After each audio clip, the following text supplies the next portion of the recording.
wabarakatuh dan salam sejahtera. Pertama sekali saya ingin mengucapkan terima kasih kepada Encik Nordin serta rakan-rakan sekalian atas kehadiran anda bagi forum kita pada hari ini.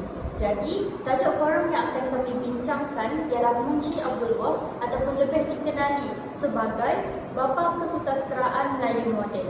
Jadi forum ini adalah bertujuan untuk kita nak mengenali lebih mendalam tentang tokoh kita serta untuk memahami apakah sumbangan beliau sebagai salah seorang guru bahasa dan kesusasteraan, serta kita nak nilai secara kritis mengapa beliau digelar sebagai pelopor kesusasteraan Melayu moden. Jadi sebelum kita mulakan forum kita pada hari ini, izinkan saya untuk memperkenalkan diri sebagai moderator. Nama saya Dayang Farah Ain. Seterusnya panel pertama kita Nur Atika Badirah dan panel kedua kita Nadira Aina Ahmad. Jadi tanpa membuang masa, izinkan saya untuk moleklah sekiranya kita mengetahui latar belakang tokoh yang akan kita bincangkan pada hari ini.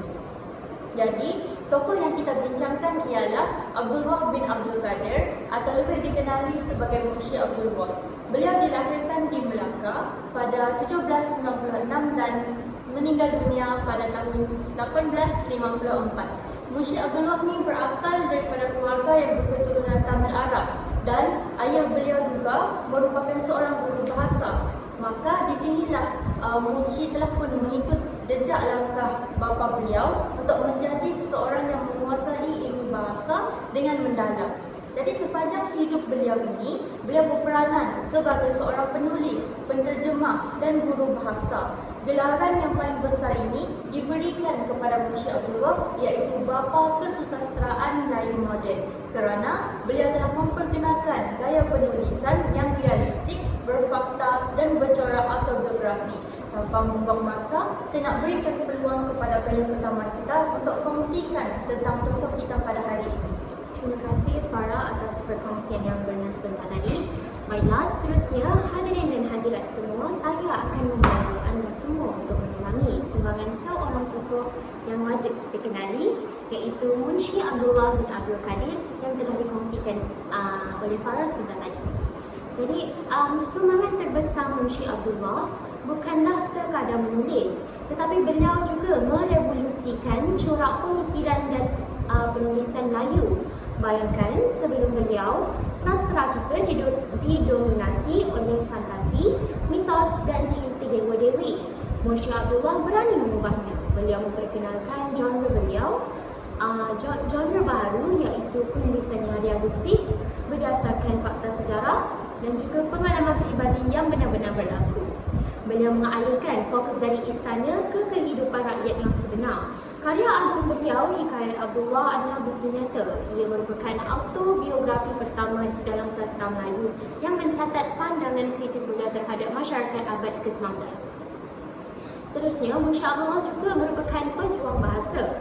Beliau bukan sahaja seorang penulis, malah seorang guru bahasa Melayu kepada orang asing, termasuk para padri dan pentadbir British. Dalam peranan ini, beliau berjaya untuk nak menstandardkan kembali bahasa Melayu agar ia menjadi lebih teratur dan mudah dipelajari. Beliau juga turut terlibat dalam penerbitan majalah dan juga buku-buku. Membuktikan kesedaran beliau bahawa pendidikan dan ilmu adalah asas untuk membangunkan masyarakat Melayu yang berjaya. Beliau juga mengkritik sistem sosial dan pentadbiran yang dianggap menindas pada zamannya. Seterusnya, mari kita lihat buktinya melalui Hikayat Abdul Wahab. Pertama, beliau menggunakan karya untuk kritikan sosial. Beliau mengecam sikap rakyat Melayu yang terlalu takut dan tidak berani untuk memajukan diri kerana kekuasaan raja pada zaman beliau. Jadi katanya rakyat takut untuk membuat rumah batu atau perahu yang bagus-bagus kerana ada perlarang dan pantang daripada raja. Ini adalah penulisan yang berani dan berfungsi. Kedua, beliau menekankan nilai moral dan didikan. Uniknya, bapanya sengaja mengeji tulisannya yang seperti cakar ayam semata-mata untuk mengelakkan beliau menjadi sombong. Ini menunjukkan betapa pentingnya nilai kerendahan diri dalam pendidikan. Akhir sekali, beliau kaya dengan gaya bahasa.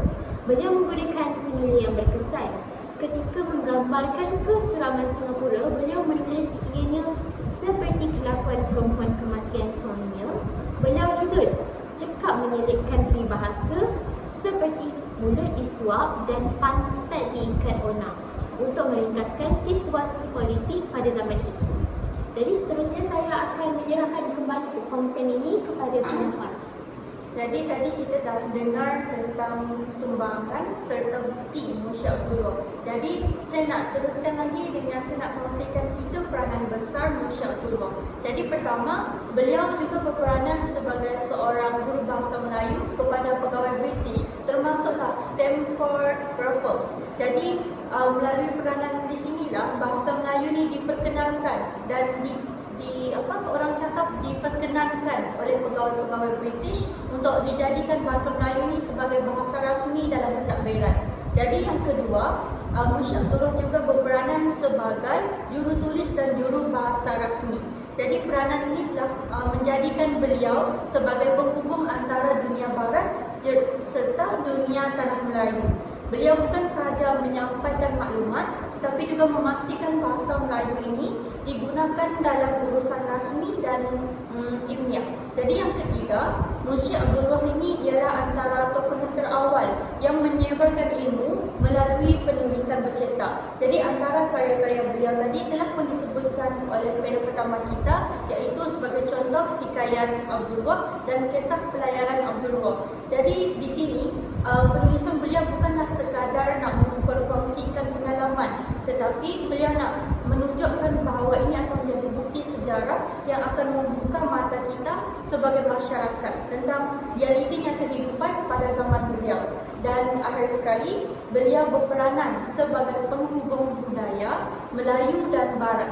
Jadi melalui interaksi dengan pihak British, beliau ni telah memperkenankan masyarakat Melayu kepada ilmu moden sambil tetap menegur kelemahan masyarakat sendiri. Jadi dekat sini kita boleh nampak bahawa Musya Abdullah sangat menekankan bahasa Melayu dalam pada masa yang sama.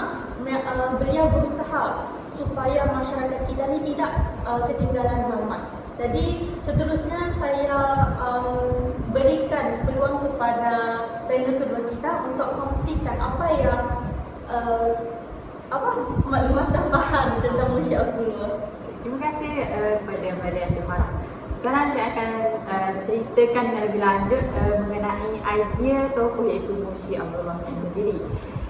Idea dan pemikiran tokoh Musya Abdullah kita boleh lihat daripada pemikiran beliau sendiri yang menyentuh soal masyarakat, agama, politik, ekonomi dan juga moral.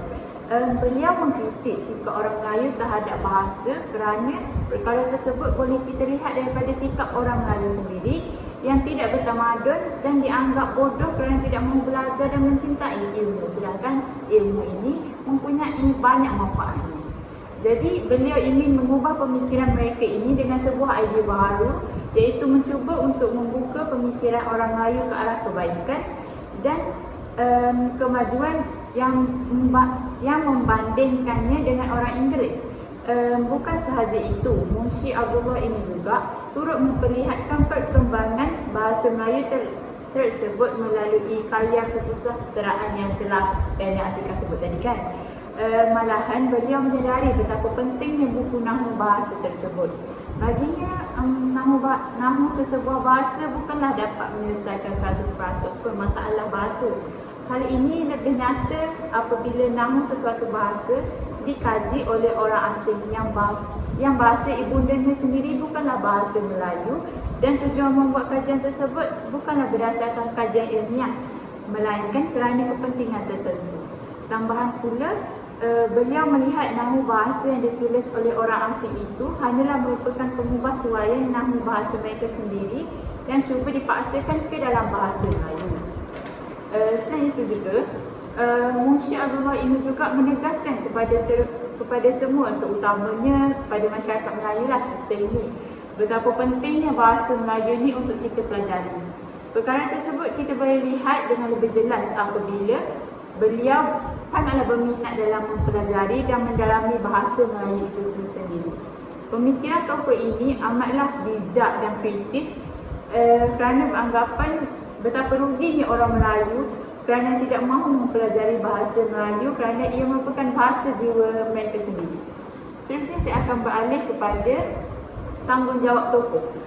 kalau kita lihat Munshi Abdullah ini sangatlah bertanggungjawab dalam pekerjaannya sendiri. Pertama sekali, Munshi Abdullah ini bertanggungjawab dalam memartabatkan bahasa Melayu. Perkara tersebut kita boleh lihat apabila beliau ini menjadi guru bahasa atau munshi kepada masyarakat tempatan dan juga pegawai British. Usaha yang dilakukan oleh beliau mampu menjadikan bahasa Melayu lebih sistematik dan mudah dipelajari. Selain itu, saya juga ingin menambahkan bahawa beliau ini juga berjaya untuk menghasilkan karya kesusasteraan moden. Antara karyanya adalah Syair Singapura Terbakar, Kisah Pelayaran Abdullah dan juga Hikayat Abdullah. Karya-karya ini berbeza daripada hikayat lama kerana ia lebih realistik dan juga menggambarkan kehidupan sebenar masyarakat kita. Seterusnya, Munshi Abdullah ini juga turut menyumbang dalam terjemahan dan penerbitan. Beliau pernah menterjemah teks seperti Hikayat Panca Tenderan dan juga membantu menghasilkan buku teks. Bukan sahaja buku teks, ada juga risalah agama. Jadi perkara sebeginilah yang menunjukkan peranan beliau dalam memperluas ilmu sebagai melalui bahasa Melayu. Jadi jangan kita lupa, beliau juga membawa serta menyebarkan sebuah pemikiran pembaharuan. Munshi Abdullah ini amatlah lantang dalam mengkritik kelemahan masyarakat Melayu seperti sikap malas dan bergantung pada takdir. Beliau menyeru kepada pendidikan, disiplin dan keterbukaan terhadap ilmu baharu. Jadi kita dapat lihat bahawa sumbangan beliau ini bukanlah menjadikan bahasa Melayu ini lebih tersusun, berilmu dan juga relevan, tapi perkara tersebutlah yang menaikkan lagi dan juga memartabatkan bahasa Melayu di mata dunia. Sebab itulah beliau ini digelar sebagai bapa kesusasteraan Melayu moden. Jadi apa yang saya dapat rumuskan daripada perkongsian forum kita pada hari ini adalah Munshi Abdullah ini bukan sahaja seorang penulis, tetapi juga seorang pendidik, penterjemah dan juga pengkritik yang membawa masyarakat Melayu keluar daripada tradisi lama menuju ke arah kemodenan. Jadi itu sahaja daripada forum kami pada hari ini. Sekian, terima kasih.